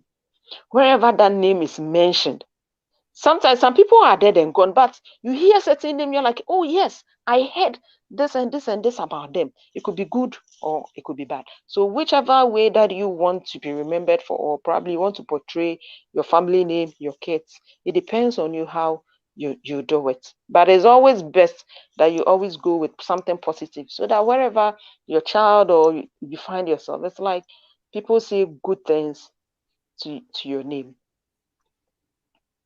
Yes. Is Minister not joining anymore? Oh, I it's think a we've quick. said a lot. Probably you should be rounding up. Yes. I'll Mhm. just give my last minutes and then you Yeah, find. give our last words then. So I would say, like I said, we are all young parents. Nobody has been a parent, even if you are a parent for 30, parenting a child of 30 years, you are still a first parent and you've never Mm-hmm. been a parent before in your life. We should learn. We should listen to, there are some parents who don't even want somebody to tell them anything about their children Yeah. or anything. They are always like, they know. They're always like their children, Mm-hmm. yeah, okay, they are training their children the best way they think. You might not know what you will be doing wrong until your child is an adult and you realize that you did something wrong. So Yeah. we should give room to listening ears. We should give room to learning, to improve upon parenting, being good parents. We should learn to read and buy books. If you can, today the internet is there, a lot of coaches. There are a lot Yeah. of coaches speaking on parenting, which I think is better. We all go there to listen to one time and then get a little tip to come and add to what we are doing. We are all good parents. There is no bad parent, because if we have done it before, we would know that this is right and this is wrong. But since Mm-hmm. we've never done it before, it's not easy. No one would want to bring out a child after 9 months and make that child the worst of it all. Everybody tends to be doing his or her best, and but at the end of the day, it's rather unfortunate it get worse. But we should just be more open up to learn. We should be more open up to hear ideas, speak with our peers, speak with other mothers instead of maybe gossiping with Fia Schwarzenegger on, on their latest answers. We should who's that? We should we should sorry, someone pressed me a bell. Okay. So we should be open, we should be open to ideas, we should learn, we should read, and we should speak among ourselves. We would always Mm-hmm. take a tip from somewhere to better our own, to add to our own. If you know how Yeah. to cook, you can never cook, or you can always never cook better. You need some little recipes also from somewhere to add to your own meal to make it special. Yeah. So we should as mothers and as parents be open to learn more. There is still, every day life is changing, new technology, everything is just getting new and new, and these children are getting wild and wild and wild. So we should be open to learn more and not use the old archaic idea, ideas our parents gave us on our Or even with our parents, I think we need to balance. There were some good things, yeah, that your parents did to you that you can pick something from. Then you also look at it like the modern way of doing things. You blend it a little because definitely what your parents taught you, you can never run away from them. It's part of you. But yeah, but you can improve upon, yeah. You need to update it because times are changing. I mean, we are having technology. Minister is back. Okay, we almost ended without you. Thank you, everyone. Very grateful for your time and how you people have been rocking this topic. I'm so grateful. Well, they say behind every man there's a successful woman, and I have two of them beside me. So this is just wonderful. Oh, for the platform right now, they have two. My sisters are backing me. In all, of course, I have a little bit more. You understand? Well, wonderful topic to be honest, and like I said, looking on the screen. I don't know if it is my screen that is hacking. Okay, it's working. Yes, talking about self-esteem and the values and these things. I just wanted to add in something that someone told me that is very funny actually. Most of our kids here in Europe start with the sports and everything, right? And mostly those that play football, you get to know that mostly on Sundays they have their match. So here comes the thing.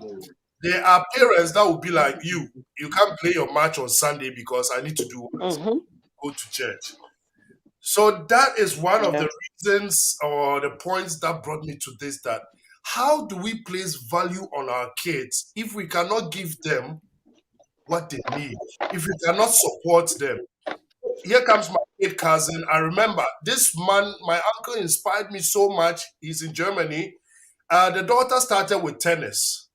And you will see this man carrying, when they play tennis, they don't have one bat. They have about four. And then they have this bag and everything. This man will be carrying her up and down. So I was looking at it. I said, I wish I had this kind of, let me say, father that will follow me everywhere and push me. So, like I said, I took notice of that one. And then I was really proud. So when I heard this story of somebody saying, because of church, I will not take you. So I wondered what should have the man of God said? And this brings us to, valuing our kids or placing value on them. You want them to become something in future, whether a footballer, a dancer, a doctor, a pilot. You cannot push those things because you are busy chasing your perspective. And your perspective is telling you that we are building mansions and treasures and whatever in heaven. So why don't you train your child to play football in heaven then? You cannot support your child. You understand? So it starts with the self-esteem. If I show my child, hey, you can do it. You can go there. I am with you. Sunshine said something. When you are doing so, I remember we're having a gospel program and me, adult, 20-something. My mom just popped up surprisingly. I was singing, I just shouted, Chineke, there was a certain joy in me. And I realized that these are the little things I was missing as a child. Like Constance would say, you come home with, I always say that in my class, before I became intelligent, I don't know where this intelligence came from, but before I wasn't all that intelligent. And I was the second. That is, if you turn the paper now, I was the second always. Second from bottom. You understand? But I was always being beaten. I was only being shouted at. Nobody was like, oh, where is the problem? Is it in math? Is it in English? Is it in this? And I'll be glad if my auntie or my mom is watching, because that time they didn't understand that factor. They will beat you up. They'll even get you, what do they call it? They'll get you a teacher at home, right? And that teacher now, Albano, you have received beatings before. And if the teacher reports that you couldn't do the first subject, the second one, that is another beating after the teacher is. So So everything was about being scared. There was no self-esteem anywhere. Yeah, yeah. Till look, listen to this wonderful. Till my mom also came from Germany and saw my report, and also she didn't beat me, but that shouting and that molesting, It is more than beating. but then I sat down, I was like, so my auntie is doing it, my mom is doing it. I have to change, otherwise these two, they will kill me. Mhm. And then I vowed to my mom that, you know something, the next time you will come from Germany, I'm going to do wonderfully good. And that was the day everything turned around, because I got to know that there's no Jesus Christ coming to save me from nowhere. Mhm. All of them are a Pharaoh, named Potiphar, named so so I needed to change. And now my grades really was really from second. Now you don't need to turn the paper. I was already Mhm. and second. So Mhm. you see, these are the motivations and the legacy or the values we need to place on the kids. Find out the interest of the child. My son is just 4 years, and I love to use him as an example because before him I had no child. So that's the only child I know. You Mhm. know, but that's what I know. With 4 years, this guy loves to fix things. Whether it is building the Lego, whether it is putting the trains together, he doesn't love anything. You can buy him a music box with whatever. He'll spoil the microphone. He'll do whatever. But when it comes to his Lego, you don't joke with him. And when you tell him you won't play with your Lego, the guy will do whatever you want him to do. Mhm. So you see, getting involved in his life and placing that value that even with 4 years, I value what you do. Yeah. That is always exciting. Immediately I say, I'll take away your Lego. Trust me, if I like, you build this house together. You clean it. Mhm. And he's just 4. You see, so when you guys brought in this self-esteem, I was like, that is it. You understand? I love this so much because we don't have it. We don't have it. Imagine you having even grade 1 and they are telling you, what were the people in the class doing? Yeah. People are beating their children because I was the second from God has helped you. You have reached there. Your country will say, what were they doing? You see, Mhm. so we need to push our kids. We need to let them know we love them. And every kid you don't visit their football or you don't let them go to football on Sundays, please trust me, that kid is not loving you. You can turn it however you want. Maybe the pastor will say, ask for my kid. Yeah, because you have trained them in the house. They shouldn't put value on that. And you find out that those kids now, they didn't put value on that, whether pastor's kid or whoever's kids, they are not, sorry to use the word, they are struggling somewhere. Because probably that football, that tennis, that basketball, that dancing, or whatever meeting with their friends would have gotten them somewhere. Now they go to the university, they drop. They start house Mhm. building, they drop. They Mhm. start because social life, has become in the church. So when they come to the church, they want normal big shoulders and Yeah. this and that because Papa has been claiming from church, over years. It is it's a stand. No, we need to place more value on that. And I think we will add up next week. I said I wanted to take 5 minutes. That's what I was saying when I'm running my mouth. and I think that is the values we need to also add and implement in our own lives. Yeah. Because many are up there and I said Sikana but what do you do with that money if that kid gets out from home? Mhm. Because he thinks daddy doesn't love me. What will you do with that money if, sorry to say, that child start mingling with wrong people because Wrong. Yeah. the The wrong child group. dies, the child ends up in jail? What are you doing with that money? You end up building mansions in home in Ghana, which you'll be chasing Strassenbahn here the next 4 years. No crying your you say you are going to I'm Ghana. going home. So Bill, like I said, and I love to say so much, all the money my dad had, they are politics. You understand? And if somebody would say, this is what your father invested in you right now, you're cool. He's investing love. We talk. The way we talk, and I can see the levels have changed. But there's a childhood that is gone without. Yeah. If something is lost within the childhood, it's very, very difficult retrieving it in the adulthood. Yes. It's like maybe when you grow up, because you're an adult, you try to leave the past behind, but it always comes to haunt you. But wherever you go, you're like, oh, this is what my dad should have done. This is what, and at that time, probably if it had been done, it would have made a lot of impact on you. Oh, yes. Some people will have to grow And it's now that the things that were supposed to be done in their childhood, they have to do it. I was listening to one counselor. He said, like, don't be surprised if you should. He was advising a woman that you see a man who didn't get certain kind of love in his childhood, especially boys to play with toys and those things. You see, he grows and he's using his money to buy those things. Yes, midlife crisis. Now, known as that. Yeah, so it's like, no, he should have gotten it in his childhood. That should tell you all those things were missed. And it's like, to replace that kind of thing, he feels he has to do it for himself in his adulthood. And that is where he feels more fulfilled. True. Yeah. True. I was talking to someone and she said something very, normal. That is what all Africans say. When something happens, we say that, oh, that money you lost, you were using it to pay maybe your life. And trust me, if you know me, you know that, sorry to say, I don't like those words, because the thing is, that money is lost, period. It's lost. Yeah. You've lost it. You are not changing your life with it. You are not changing anything. You were careless or somebody stole it. Period. You see, so I was saying, that's my statement. Yes, because, no, let me give you this thing. Why we came to that issue was, I was saying that sometimes I regret taking all these 7 years at the university, because at the end of the day, that is not where my passion is. And she was like, you know something, probably if you have done it, this might have happened. But this might not. It's just assuming.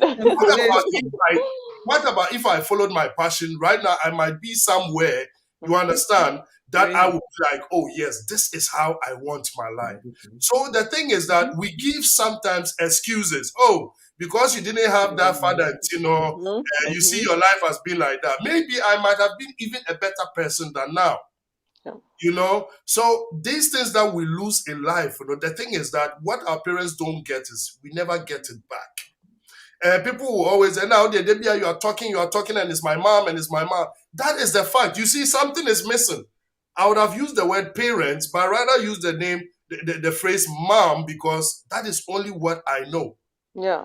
I call my grandmother mom. I call my auntie mom. In Africa, you don't say auntie, you say mama. And then you call your mother mama. So the funny thing is, since I had my mama, I was calling my mom Mama Lit. And I was calling my auntie mama because I was living with her. You understand? So where is the papa? Where is the uncle? Where is all this stuff? And the kids are missing it. So immediately you get into a relationship, the first thing you think about is not yourself. But in case you have kids, are we ready to ignore our ego and put it on the kids and be like, because of these kids? Just to make a short story, I remember there was a problem. I won't say who was before they would start attacking me, but within our parents, and they were blah blah blah blah there. And I told my wife, I was like, so always they go to church and they say, oh, for Christ's sake, and because of Christ, God want to do something to us, will forgive us. So all of you cannot say because of Nanaya's sake, because it was my son's dedication that thing happened. You understand? So I asked myself, why can't you all kill your ego and be like, because of Nanaya, or because of Derek, or because of Mame, let's forget about that thing. They pull it out. At the end of the day, I don't know if gold came out of it or whatever. I was laughing about it. You understand? And this is the value you need to place on it. Let the word of your kid be strong. Sometimes when we come home and be, Mama, they say Corona, we are not supposed to go out there with mask. Who said it? Then you read it in the news. Okay. Hey, Kweku, what you said is true. So now you didn't value the word of your child. So your child does not have the feeling of telling you anything because you wouldn't value it anyway. I don't know if you get the value, no. You remember? Minister, wait. The same way these children, and when you tell them something, they'll tell you their teacher said. Just your mother. You what the mother is saying. They don't believe you. They don't believe you. They know what their teacher is saying. So, but one of you has to do it right. One of you has to do it right. Yeah. You see, because when you let a child, of course, they all say that. They will say that because the teachers know is pampering them. Oh, excitement! Oh, come and get this. Oh, this and that. And you are like, hey, can't go far the end and all this. So, in my opinion, they can grow. Whose word will be stronger? It's, you have to tell them, say, hey, it's because I love you. Number one, I brought you 9 months. Number two, because I love you, I gave you to that teacher. And I am the one paying that teacher. And so these are the things that we let the words of her, because I had a problem with it. Imagine, I remember when I finished, how do you call it, my abitur and all this stuff, and I came home with report. And I remember one of my uncles, hey, nowadays the kids, I'm a 4G report and all this stuff and blah, blah, blah. Oh, And I look at this. in Deutschland here. I put it on paper. I showed my mom. If I tell you what happened, it will be another story. I had the number of my teacher and my headmaster. My mom had to call them to confirm. To confirm. And to her, she was doing the right thing. To me, it is a big disgrace in school, because what have you done that your mom doesn't even value your work? You understand? She really called, and the teacher was asleep. Now the teacher asked, why are you saying? He said that the signatures are different. He said it's not one person that signed it. And you yourself put paper down, sign about 20 same signature, and at the end of the first 5, you see how your signature will change. Yeah. And what is on the report? He said this one is 1, this one is 1. He said, yes, that's what I gave your child. Case closed. I went to school, they start asking me, why did you see, that is the shame you are facing. That is the value. Yeah. You see? And till I came to university, somebody has to follow me to the university to go and say, are you verify my whole life? He said, she said, she said. So this thing is really a point for me, myself, and I hope that parents will learn out of it, because you are not valuing the child, and now when the child be like, mama, I won't pay my or you be like, hey, man, pay my but what you are doing is what is telling that child, open asem, and not open asem, and it's very important to not make it too long. I'm just adding up to the values, and self-esteem. Yeah, that's why we go to workplace, and when the boss says anything and you get to know that the boss is even wrong, you don't have the boldness to say it. And then a white other person will come and say it, and you'll be like, that's what I wanted to say, but I'm black. You yourself, you have shown that child, say, oh, you're black, it's all Kasabi. So you see, we have to add it, we let them know, and please talk, Sunshine. Somebody says I should tell you. Add somebody. Say your story. Oh, the big boy, eh? First, I should say that those things your mother or your uncle did, that is what has made you who you are today. And I'm saying that we don't need that. We don't need that to make us who we are. Let me put it this way, please. They said it's called family values. Let me justify myself. Those things are not what made me, but those things are the reason why I am who I am. You get it? It didn't shape me. It was killing me. And because it was killing me, I vowed to do it better. Yeah. But if it would have shaped me, I would have been I would have been what I want to be. That's why I was saying in the beginning that some of these things that happens, sometimes we do it because we are not conscious about what we are doing. That is why we do it to our kids. If we remember that something happened, we didn't like it. Why should I do it to Constance? Why should I do it to Sunshine? You see, that is what will help you. So that is the value I create. It came to a time, if my mom is here, let me see if she's here. It came to a time, I was telling my mom that, Mommy, it is not you that trained me that way. We train ourselves. And she was so angry. Now she says it to laugh. Why? Because she didn't understand what I wanted to say. It was because of some things that were happening in my life. I could have also adopted those things and live with it and do it to my kids, right? But because of the things that were coming, I was like, no, I don't want this.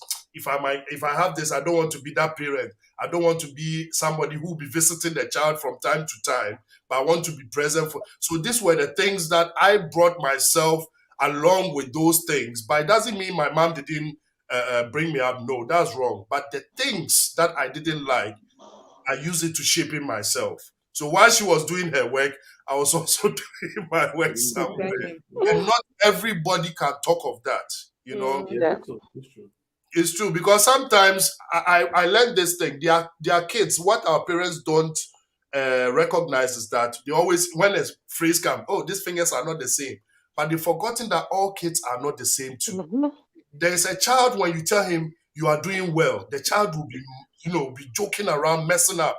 There's another child, when you say you are doing well, that child will make sure he's doing well all the time. Yeah. You see, and that is what we don't pay attention to. Oh, now I'm the mother when I say you have to. No, forget about that thing. Because Kwesi's son is doing it because Kwesi shouted, doesn't mean when you shout at your kid, he's going to do it. You are spoiling your child the other way around. You see, and that is what we need to. The last time I was saying that when we are going to counseling, we need to take our parents along, because most times they are the problem. Mm-hmm. Most times, not all the time, but most times they are the problem. Before, one bring you up in a way you are supposed to be strong with no self-esteem. Now, when your husband starts molesting you, now they tell you, leave the marriage, do this one, do that one. You there, you didn't know you want to leave the marriage. Mm-hmm.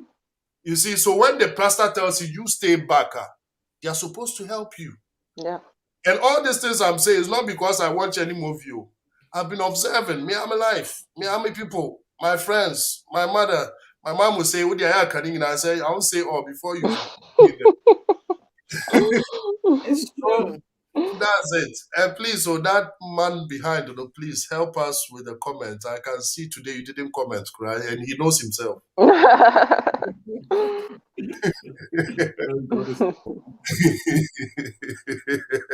Yeah. So, Constance, thank you very much for the moderation. You are still free to continue. I just wanted to add all that I missed at once. Yeah. But I think we're just about rounding up. Okay. Yeah, because we had touched on most of the topics already in terms of self-esteem, the values, anger management among our kids, and other things. We've spoken at length, and I believe that most of our audience will pick one or two from it. It's not easy being a parent. There's a saying that when your child, how do I translate it? When your child is a good child, you think you're a great parent. Something like that. When your child turns up good, you think you're a great parent, but you never know, because nobody would like to see the child being brought up in a bad way. Every parent wants the good for the child, but there are some kids who are so stubborn. No matter what, the parents can be that good, but that child came with his or her own purpose on this earth. No matter how hard you try. So those are some of the kids. You just have to leave them in the hands of God. You direct them and probably pray for them until they really hit the rocks, before they realize that what my mother or what my dad told me was true, before they come back to their senses. And there are some kids, you give birth to them, you say, these are angels. Whatever you say, they do it. Whatever you say, they do it. And if you have kids, if you have more than one kid, no child is the same. Even twins, no child is the same. So it's not easy being a parent. You need to be all the traits. And funny enough, they are picking all the traits from you. One is silent, one is outspoken, one is outgoing. You have all that, and they are picking all of that from you. So it's not easy being a parent. More or less, where you are also coming from, all that you went through to be where you are influences you. So it's like everybody wants the good for the child, but we can't always get it as we want. But in all things, we should always pray for our kids. We pray that God should give you the strength to do it. And the money, bringing up kids also involves money. It's not always about talk. There are things that's why I'm saying that we are in a technological world. Kids need certain things to learn. Gone were those days, we were doing mental. You need to calculate the things in your head. This time around, no. They have sophisticated gadgets. I tell you. And you don't have to teach them the way that you did. Times are changing. You need to flow with time, but then you also need to guide them. You also need to guide them that, well, even though this is it, African style, we input some, we pick more of the modern style, then we blend all together, and I think we would be good parents that will be proud of our kids someday.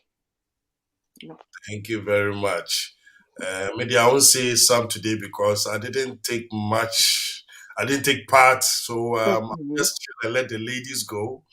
And then I know, God willingly, next week I'll be available. Mhm. And I would just want to say thank you. The kids are okay. The one with the stomach pain, immediately we got there. I remember it happened to me. Immediately we got there, no, it's like magic. When they see hospital, So, so they put them Thank on. God he's fine. yeah, it's Mm. fine. That's why I'm sweating like that, because I was rushing to make sure For I. boys, sometimes it's like that. Mhm. You know, boys, because most of them have symptoms of hernia. Sometimes when they are kids, they complain a lot within the groin area or their abdomen. Okay. Yeah. Once a while, it will just come and be going. It's sometimes just like that. So the only thing is that because one thing is you shouldn't let him play a lot when it's time to eat. You Mhm. need to force him. Sometimes it gets to a point they wouldn't like to eat so much because all their eyes are on the things they are playing with. And Mhm. that is what's really called a little hunger causes those things. Mhm. So yeah, so most often, even when they play, you need to sort of call them that, hey, come and eat, leave what you are doing, make sure you eat all your food, and let's go. I And think Gifty is a mother of 3 boys, strong boys, so she has all the experience with the boys. uh, 4 years, no.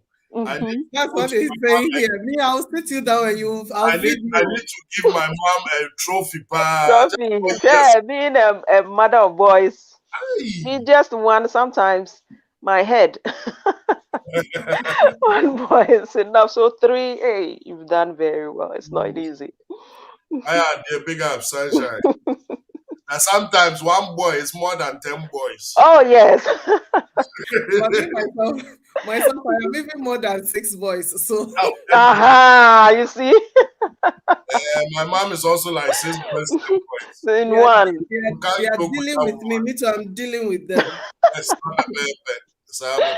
If That's you don't very do it true. that way, wahala good day. Mhm. Mm. That's true. So I went to the hospital and I was like, wow, I understand my mom now. When she said, don't do this, don't, because she's afraid of this. And Yeah. you know, the harder or the saddest part is to know that your children are going through some pain and there's nothing you can do You about it. can do, yeah.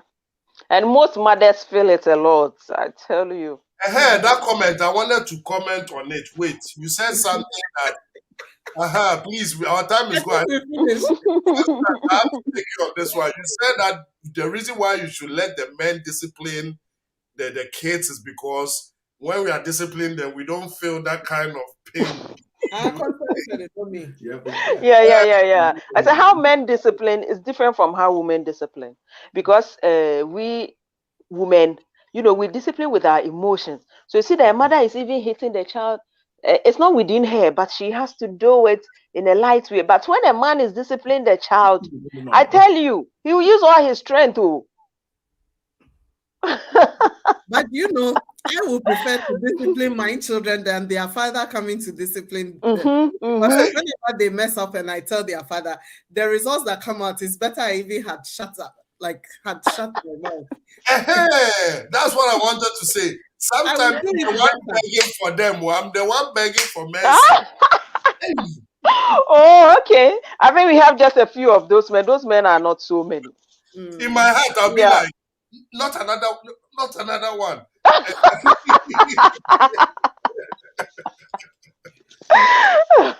Immediately I heard that comment, I said, no, because I have to write that one. I have to do that. But I think you're right in all, because the majority is that they care more when they say that when the mother spank you with the right hand, they cover you with the left hand or something like that. And I think it's right. But nowadays, some men, Jamal say, vice I eye, mean, they are changing their status quo. Yeah. I'll discipline you and tell you to go and sleep. oh, you see you. Where's the emotion? Where's the emotion? If it's 4 o'clock, you will sleep till the next morning. Oh. You know, the middle one, my girl, her own, you can't tell her you beat her and let her go and sleep, or you shout. When she's angry, she'll go and sleep herself. So that go and sleep, no wherever can you. It's already done it. Immediately she gets to know it's boiling, and she'll be like, I'm going to my room. I'm going. You So even wait. now you have to keep awake, stay awake. Oh, but Well, it's very interesting. Anyway, I would not want to say this on the media. you did something. You did something. I did something. Well, thank you very much. I think Constance will be the one with Sasha to conclude me today. I'm just a guest, you understand? So immediately you So say my bye bye. last words, right? My Yeah. last words. What would I say? I always, you know me, I don't have much to say. So I would say we should indulge the children in our affairs more. I think sometimes they are naive, they are kids, they don't know. But Mhm. when you think it's too much, just explain some of these things to the children. Sometimes it gets too much that you don't even know where to start from. I would shout and talk, and then at the end of the day, I would tell you, you know, I'm trying my best to do this and that. I have to do this and I have to do that. When I talk to you, please try and understand. Be a good boy, okay? And all those things. So after shouting and punishing you and spanking, I would also talk you into and trying to make you understand that hey, you have to help me to help you. Yeah. I can't manufacture you. I gave birth to you. I can't manufacture you to be the perfect person you need to be, but we have Indeed. to work hand in hand, even though you are a child. You understand? So I believe that we should also be talking to our children in such a way that indulging them or making them part of the situation so that they will understand it. That it's not that we are just imposing or learn, and this and this and that. You understand? But let the child know that it is for your own good. That's why I am talking too much. If other than that, me, I'll just drink my coffee and think of myself. Oh, your life is your life. If you want, joke with it. You see, you'll be standing there, be looking at my face. Then I'll say, look at how you're looking at me, like your face like a rat. And then they'll just take off their eye.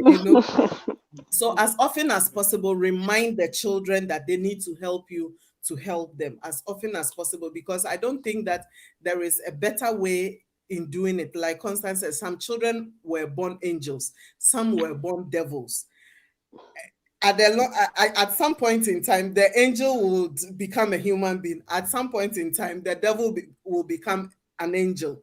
Become an angel. Yes, because if a child is born as naughty as whatever, it reaches a time when he will hit the rock or she will hit the rock and she will be Yeah. tamed.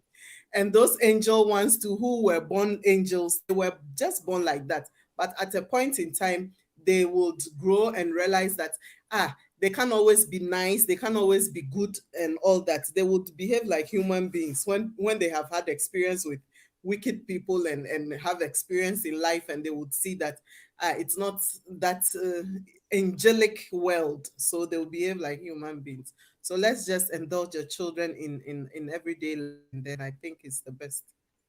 But please, that rat, and then don't say it again to My face like show me say yeah when they move here. Otherwise, I'll make answer again. That rat.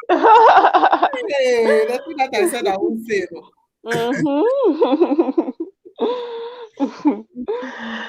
So, thank you. I think, Minister, you said your last words. Yes. Oh, okay. Okay. So I think we've really eaten into our time, but it was a very nice discussion this evening. We've really dealt a lot with most of the topics, and I pray that we all aspire to be the good parents that we want to be. And then our kids also, I pray that they listen to us, that we do not have their welfare like at heart. We really have their welfare at heart. It's not because we hate them or something. Everybody love their child.